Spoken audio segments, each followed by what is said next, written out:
Bonjour à tous, c'est Zimbabwe. On se retrouve aujourd'hui pour une nouvelle vidéo de l'amour, pour les événements du 14 mars.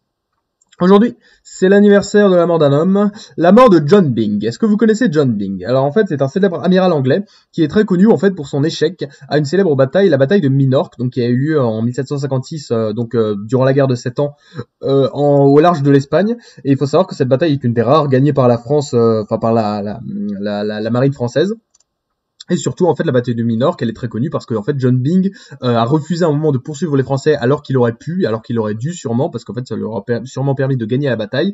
Et en fait, John Byng a été accusé donc de ne pas avoir respecté les Articles of War. Donc, c'est des articles en fait que chaque amiral ou général de l'armée britannique devait respecter. Et en fait, il a été tout simplement condamné à mort parce qu'en fait, les Articles of War avaient été modifiés quelques années auparavant et la seule peine possible, c'était la mort. Donc, il y a bien des politiques britanniques qui ont essayé de le sauver. Le problème, c'est que comme ils étaient en froid avec le roi George II, du coup, George II a refusé de les gracier. Et en fait, John Byng est très connu pour ça parce qu'il a été fusillé en fait. Et en fait, il est connu pour avoir subi une peine très sévère et aussi par la lâcheté des politiques en fait qui l'ont pas sauvé quoi et qui l'ont un peu laissé comme étant le seul responsable donc de la bataille. Donc c'est coup dur pour lui, mais voilà, John Byng est très connu donc au Royaume-Uni à retenir.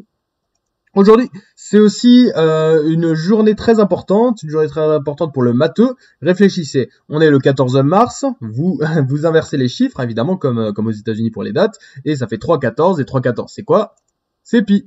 Et ouais, donc aujourd'hui, c'est la journée de pi, évidemment, donc qui célèbre, évidemment, la célèbre constante mathématique pi. Donc vous le savez, vous prenez un cercle, vous prenez le périmètre du cercle, vous le divisez par le diamètre, et vous obtenez un chiffre qui fait à peu près 3,14, mais qui est très connu en fait parce que c'est un chiffre irrationnel, c'est-à-dire qu'il n'a pas de fin. Donc ces décimales sont infinies. Alors aujourd'hui, il me semble que voilà, c'est l'année dernière, le 14 mars 2019, Google avait rendu public le dernier record de décimales calculé par un de ses employés, et c'était 31 415 milliards de décimales, donc voilà, qui est un chiffre complètement énorme, mais voilà, c'est pour ça que pi est un chiffre très intéressant, qui est adulé par tout le monde, vraiment, il y a plein de gens qui lui vouent un culte, c'est pour ça qu'il y a une journée de pi, qui en plus doit se fêter à 1h59, parce que ça fait 3, 14, 1, 5, 9, donc voilà, va comprendre, donc voilà, c'est comme ça, mais donc voilà, sachez-le, la journée de pi, à retenir. Et aujourd'hui, c'est aussi l'anniversaire de l'indépendance d'un célèbre pays. L'indépendance de la République slovaque, donc en 1939. Il faut savoir que donc la République slovaque appartenait à la Tchécoslovaquie, et voilà, donc il avait été créé à la suite du démantèlement de l'Autriche-Hongrie en 1918. Sauf que, bon, vous le savez sûrement, mais dans les années 30, pour la Tchécoslovaquie, ça va pas bien, parce que l'Allemagne nazie, qui est très expansionniste, avait décidé de prendre d'un coup les Sudètes, parce qu'il y avait des populations germanophones, et aussi, en fait, Hitler avait décidé de prendre carrément la Bohème-Moravie, parce qu'il y avait pas mal d'industries plutôt stylé là-dedans, sauf que bon, les nazis s'en fichaient un peu de la Slovaquie, et du coup, en fait, déjà, il y avait pas mal de conflits, parce qu'on avait un homme politique slovaque, Josef Tiso, donc qui avait un parti nationaliste qui avait décidé en fait de proclamer son indépendance, et en fait Hitler a décidé d'appuyer et a dit à Tiso tu proclames ton indépendance, sinon tu te fais bouffer par la Hongrie et par la Pologne. Du coup Tiso a accepté de former un gouvernement, et donc ça a été le début de la République slovaque, évidemment, qui était appuyée par l'Allemagne nazie. Et après, dans les faits, en fait, il faut savoir que la Slovaquie a presque pas de pouvoir, c'était un état satellite nazi, et aussi la Slovaquie a beaucoup soutenu l'Allemagne nazie, elle a envoyé des soldats partout, elle a accepté donc le pacte tripartite avec l'Allemagne nazie,